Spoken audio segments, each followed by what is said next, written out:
right, so here we have it. We're going to now look at where this election stands. According to the projections coming in from Anadolu News Agency, the official state news agency, it does definitely look like now we can say Recep Tayyip Erdogan, president of Turkey, has won this election. He's projected at 52.18%. Kemal Kılıçdaroğlu, the opposition challenger, 47.82%. So based on that, we can say that Recep Tayyip Erdogan is the winner. He's in the pole position for these elections. This is quite a development in the career of Recep Tayyip Erdogan. We can continue this discussion with our guest who we've got standing by live for us, Ali. Hello.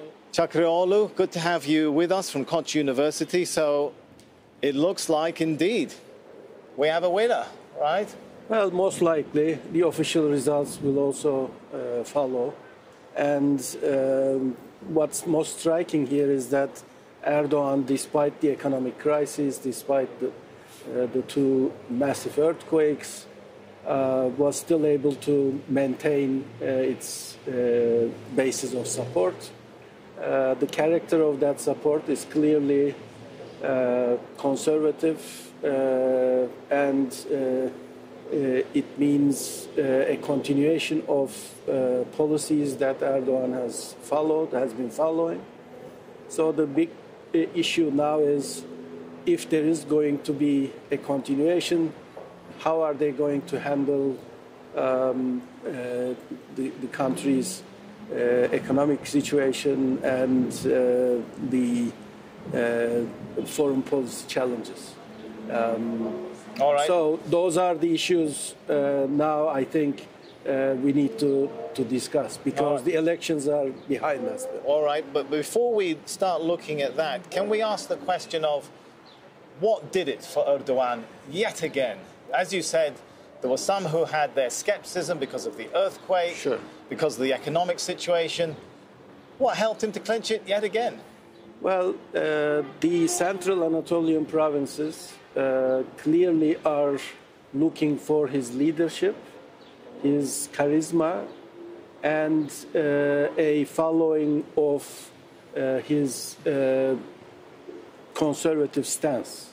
And he clearly reflected that stance in his choices of alliance members in Hüdapar and Yeniden Refah, clinched that vision of a conservative alliance together with the nationalists, and it clearly convinced the central Anatolian provinces. The geography of Turkish election results appear to be completely unchanged. The coastal regions and the Kurdish-dominated southeastern Anatolia regions are still supporting Kılıçdaroğlu, but the rest of the country is predominantly in excess of 60% in many provinces are supporting Erdogan, and that's an unbeatable. So well, we've got to ask also this question: what went wrong for the opposition? Because they made a big push to try and break out of those typical areas you mentioned. Well, they don't have much credibility, obviously. Their appeal for nationalists themes came too little, too late in the last few days of the campaign, and they relied predominantly on this economic crisis idea, which did not convince the voters, because they still looked for a credible, charismatic leader who can actually provide for an alternative way out of this economic crisis, whereas the opposition candidate doesn't have anything to show for establishing that credibility in the eyes of the voters. And what does this tell us about the issue of the nationalist camp? Well, the nationalist camp was influential since 2018, but it is split into 3-4 parties now. And what remained on the opposition camp is the weaker players in that camp. And the Nationalist Action Party, I think, will continue to pressure Erdogan on issues related to the Kurdish conflict and relations with the West and European Union negotiations. We forget, but Turkey is still in negotiation phase. And we are yet to see how Erdogan is going to shape those policies without alienating the nationalist voters and the leadership. Is this the end of the road for Kemal Kılıçdaroğlu? This is not the first time he's gone up against Erdogan in an election. Well, I should be careful here. This is, on all counts, 9th or 10th loss for him, and that's not going to help him maintain the party organization together. Most likely, the party will go into a fierce infighting. Because they were already on shaky ground, of course, yes, even before these elections started, right? And even during the elections.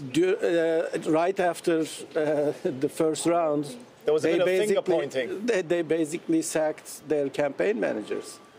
So the new campaign managers ran the last 10 days of the election campaign for them, which is obviously not a winning strategy, and they are suffering because of it. All right, thanks so much, Ali Çakıroğlu, for talking to us. Let's take this now to the presidential palace. We've got Rasul Sardar standing for us live there. So are they celebrating tonight? Indeed, Sami. So here there is a celebration now on the way. We see that now thousands of Erdogan supporters, President Erdogan supporters, are already gathered in front of the presidential palace in Ankara. There is a loud music and it's a celebration. It's almost like a festival, this festival place now that is happening in front of the presidential palace, and they're waiting for their leaders. President Erdogan also is expected to, in hours, to arrive to Ankara and to come to the presidential palace and deliver a speech to his supporters and also to the nation as well. This is quite unusual because so far Erdogan has been delivering his speech, traditional balcony speech from the headquarters of his party, AK Party, but this time he decided to do that in the presidential palace. So it hasn't been an easy race for President Erdogan. There were lots of odds there, and the economy was definitely struggling. One of the highest inflations in the world, skyrocketing prices, and also on the top of that, we have seen a natural disaster. One of the biggest natural disasters in the history of the nation has hit the country. The twin earthquakes that hit the southeastern part of Turkey almost around 4 months ago.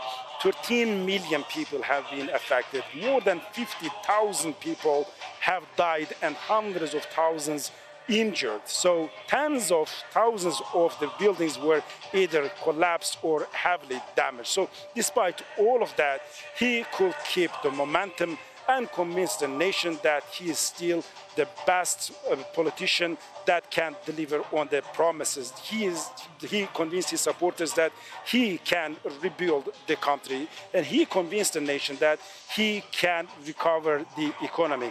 On the other hand, for the opposition, it has been a failure as of now, because despite all of that odds, they failed to convince the majority of Turks that they are better than Erdogan, that they are better, in a better position to deliver. So this time the hopes were quite high for them, because for the first time we have seen such a broad coalition that was formed in Turkey. 6 parties, they came together with different approaches, with different ideological backgrounds, but one of the main motivations for them was to bring Erdogan down.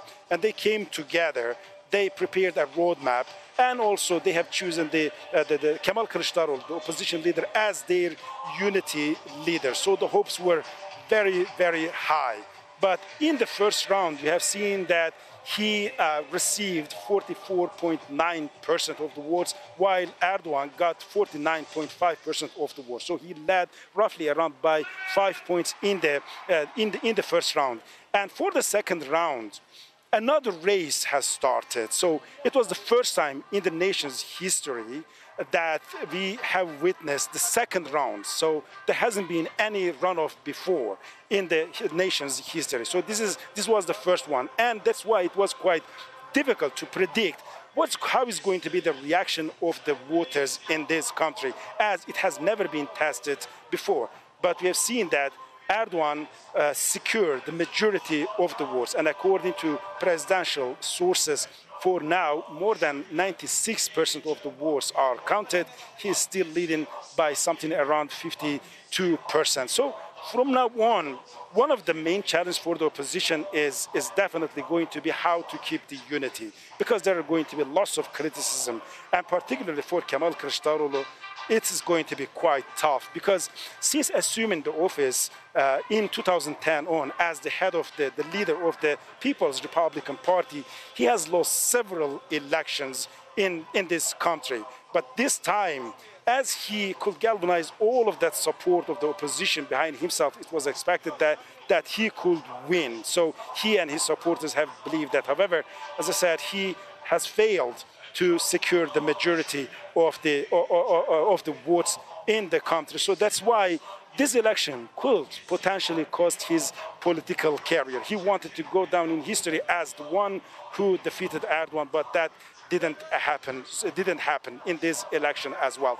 So for President Erdogan, on the other hand, it's not going to be easy. There still the economy is in a crisis mood, and the disaster area still needs lots of investments, lots of work still waiting to be done there. So he's going to face basically the economic crisis, and also to deliver the houses, the accommodations for the people, the hundreds of thousands of people that have been affected there. So that is what he's also has been, by the way, through all of his presidential election campaign. He has been promising on that, a more powerful Turkey, a more assertive Turkey in the international arena. And he was saying that the next century is going to be Turkey's century, focusing on the mega projects and giving a dream to the nation. So apparently that rhetoric, that narrative has resonated with his supporters, and they have been convinced to vote for him. So Erdogan has been in politics since 4 decades, and in the last 2 decades he has been the leader of the country, either as prime minister or as the president of the country. Despite that long history, despite 21 years in power, we have seen that these elections have showed us that he is still the most popular politician in Turkey.